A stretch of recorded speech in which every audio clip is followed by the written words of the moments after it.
Good morning बच्चों।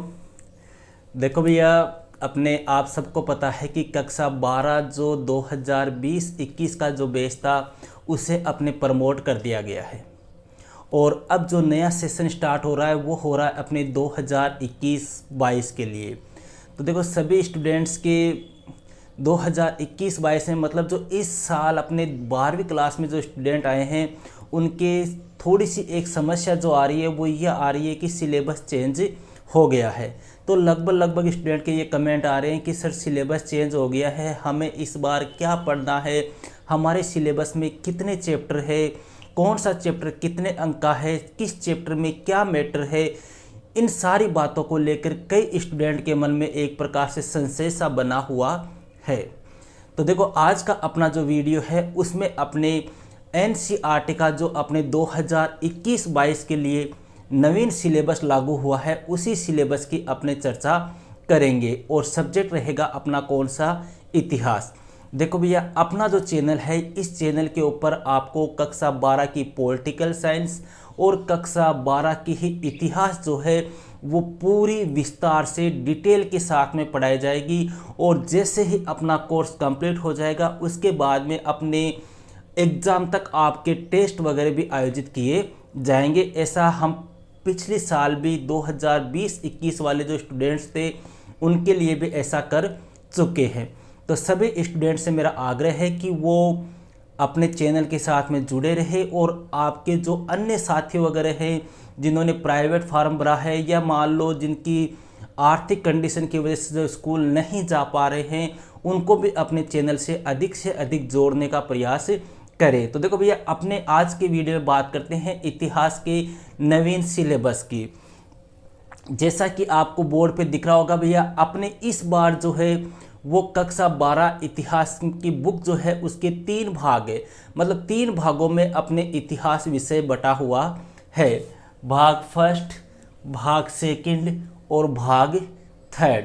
Total chapter की जो संख्या है वो कितनी है, 15 चैप्टर है भैया। हालांकि पिछली बार जो चैप्टर थे उन चैप्टर की संख्या थी 7, इस बार जो चैप्टर है वो है 15। लेकिन पिछली बार के मुकाबले इस बार का जो सिलेबस है वो थोड़ा इजी है, क्योंकि पिछली बार का जो सिलेबस था वो काफ़ी लेंथी सिलेबस था, पूरा डिटेल से उसमें दिया हुआ था।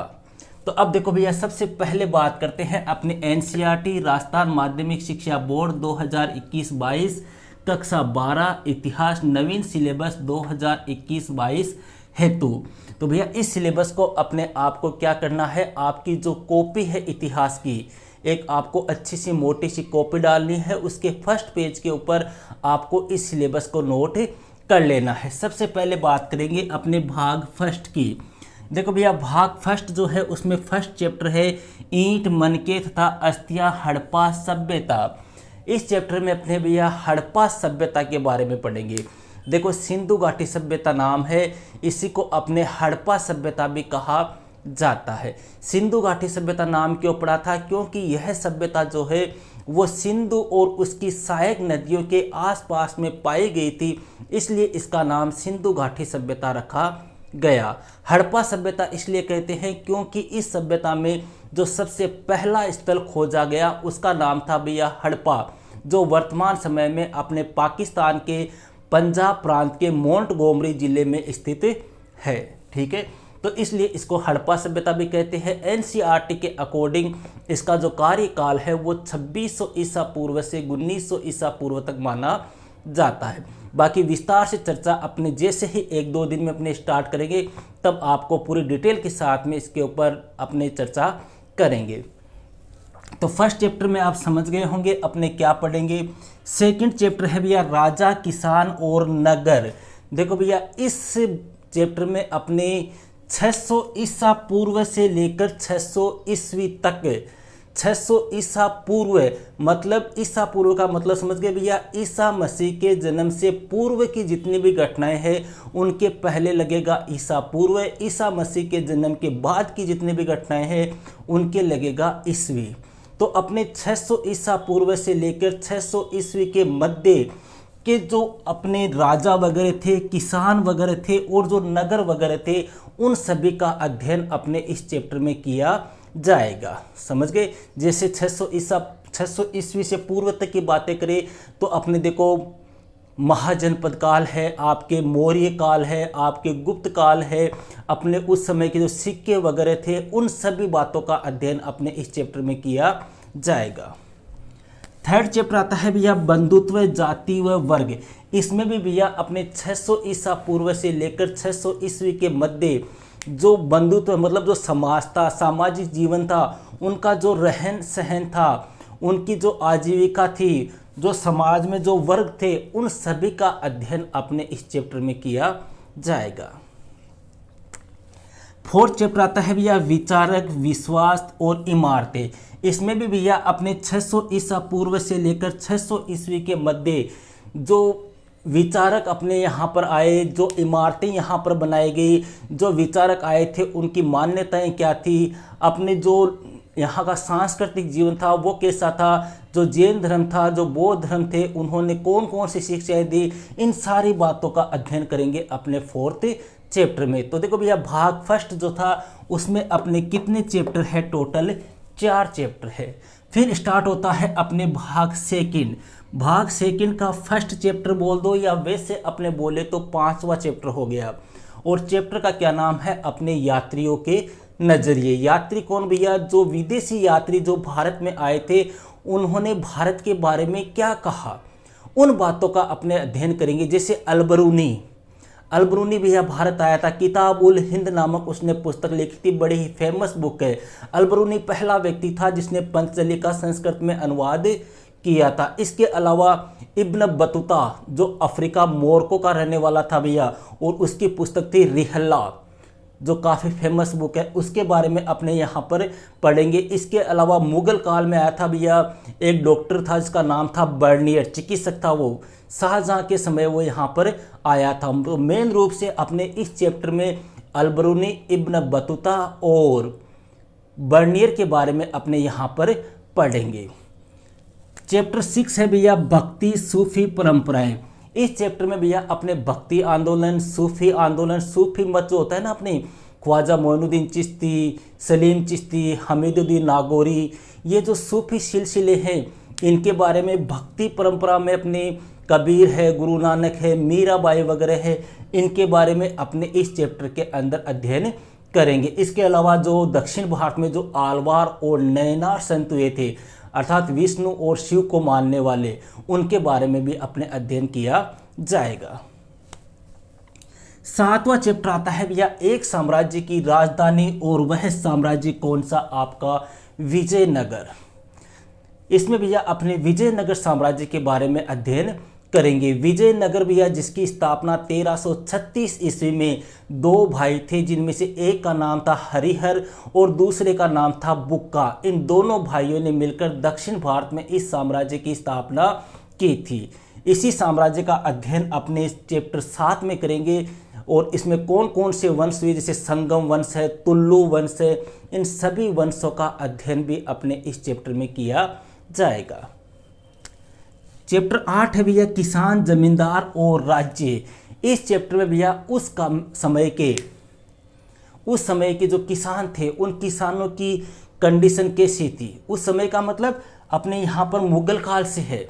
8वां जो चैप्टर है यहाँ पर अपना समय कौन सा हो गया, मुगल काल। मुगल काल जो था उस मुगल काल में जो किसान थे उनकी कंडीशन कैसी थी, किसानों के लिए कौन कौन सी व्यवस्थाएं की गई, कौन कौन से ऊपर राजस्व वगैरह वसूल किए जाते थे, तथा जो जमींदार वगैरह थे उनकी कंडीशन कैसी थी, और यहाँ के जो राज्य वगैरह थे उनकी क्या स्थिति थी। इन सारी बातों का अध्ययन करेंगे अपने चैप्टर 8 में।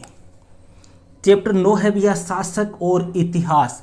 शासक और इतिहास, इसमें अपने किन शासकों का अध्ययन करेंगे भैया, मुगल काल के जो शासक हुए हैं, मुगल साम्राज्य अपने 1526 ईस्वी से स्टार्ट करेंगे। 1526 ईस्वी में अपने आ गया था बाबर भारत में, और भारत में आने के बाद में 4 लड़ाइयाँ लड़ी थी भैया, पानीपत का युद्ध, खानवा का युद्ध, चंदेरी का युद्ध और घाघरा का युद्ध। ठीक है, तो 1526 में अपने बाबर आया था। बाबर, हुमायूं, अकबर, जहांगीर, शाहजहां, औरंगजेब, इन सभी शासकों का मोटे मोटे तौर पर अध्ययन किया जाएगा अपने कौन से चैप्टर में, चैप्टर 9 में। ये हो गई भैया अपने इतिहास का भाग सेकंड। इस भाग में अपने कितने चैप्टर हो गए? टोटल 5 चैप्टर हो गए। ठीक है, फिर आता है भैया अपने भाग थर्ड। भाग थर्ड में 10वां जो चैप्टर है, वैसे 10वां मान लो या अपने पहला बोल दो, एक ही बात है। 10वां जो चैप्टर है भैया वो है उपनिवेशवाद और देहात। इसमें अपने आधुनिक काल की बात करेंगे। उपनिवेशवाद और देहात मतलब इसमें अपने जो अंग्रेज यहाँ पर आ गए थे, ब्रिटिश सत्ता यहाँ पर स्थापित हो गई थी, उनके जो अभिलेख वगैरह थे, सरकारी अभिलेख वगैरह थे, उनके बारे में अपने पढ़ेंगे। फिर 11वां चैप्टर है भैया विद्रोही और राज। विद्रोही और राज का मतलब कि अंग्रेजों के समय यहाँ पर कौन सा विद्रोह हुआ था और राज यानी सरकार के द्वारा उसको किस प्रकार से या ब्रिटिश सरकार के द्वारा उसको किस प्रकार से निपटा गया। इसमें मुख्य रूप से अपने कौन से विद्रोह की बात करेंगे? 1857 की क्रांति की बात करेंगे भैया, जो 10 मई को अपने मेरठ से प्रारंभ हुई थी और राजस्थान में स्टार्ट हुई थी 28 मई से। 12वां चैप्टर आता है भैया औपनिवेशिक शहर। इस चैप्टर में भैया अपने ब्रिटिश काल में जो औपनिवेशिक शहर थे उन शहरों का अपने अध्ययन किया जाएगा। क्लियर है? औपनिवेशिक शहर किस प्रकार के थे, मतलब वहाँ का नगरीकरण किस प्रकार का था, नगर योजना क्या थी, कौन कौन से स्थापत्य के क्षेत्र में कार्य किए गए, इन सारी बातों का अध्ययन अपने कौन से चैप्टर में करेंगे? चैप्टर 12 में। चैप्टर 13 आता है भैया महात्मा गांधी व राष्ट्रीय आंदोलन। भैया काफ़ी फेमस टॉपिक है अपने महात्मा गांधी का, लास्ट ईयर भी था। देखो इनमें से 4-5 चैप्टर ऐसे हैं जिनके बारे में थोड़ा थोड़ा नॉलेज या अपने कहते हैं कि थोड़ा बहुत अपने लास्ट ईयर भी जो आरबीएससी की बुक थी उसमें भी थे। जैसे 1857 की क्रांति है, मुगल काल भी था, अपने ये जो चैप्टर है वो पिछले साल भी अपने थे। तो भैया इसमें अपने बात करेंगे महात्मा गांधी के बारे में और मुख्य रूप से इसकी स्टार्टिंग जो है महात्मा गांधी के जीवन को अपने कहाँ से पढ़ेंगे? अपने सविनय अवज्ञा आंदोलन से। सविनय अवज्ञा आंदोलन, सविनय का मतलब क्या होता है भैया? सविनय अवज्ञा आंदोलन। सविनय मतलब अंग्रेजों की कोई भी विनय है, कोई भी प्रार्थना है, कोई भी अनुनय विनय है, उन सभी की क्या कर दो? अवज्ञा कर दो, उन सभी को ठुकरा दो। वही क्या था भैया? सविनय अवज्ञा आंदोलन, जो महात्मा गांधी के द्वारा प्रारंभ किया था दांडी यात्रा के जस्ट बाद में। ठीक है, वो सारी चर्चा अपने डिटेल से इस चैप्टर में करेंगे। सविनय अवज्ञा आंदोलन से लेकर अपने भारत की आज़ादी तक क्या मैटर जो है वो अपने 13वें चैप्टर में अपने पढ़ेंगे। 14वां चैप्टर आता है भैया विभाजन को समझना। विभाजन किसका? अपने भारत का। 15 अगस्त 1947 ईस्वी को भैया भारत का क्या हो गया था? विभाजन हो गए थे, 2 टुकड़े हो गए थे। एक बन गया था अपने पाकिस्तान और दूसरा हो गया था अपने हिंदुस्तान। ठीक है, तो ये विभाजन किस प्रकार से हुआ, इसके लिए कौन से कारण उत्तरदायी थे, कौन सी घटनाएं हुई, इन सभी बातों का अध्ययन अपने 14वें चैप्टर में करेंगे। और फिर आता है भैया 15वां चैप्टर। सीधी सी बात है, विभाजन हो गया। विभाजन होने के बाद में दोनों ही देशों ने अपना अलग अलग क्या बनाया? संविधान बनाया।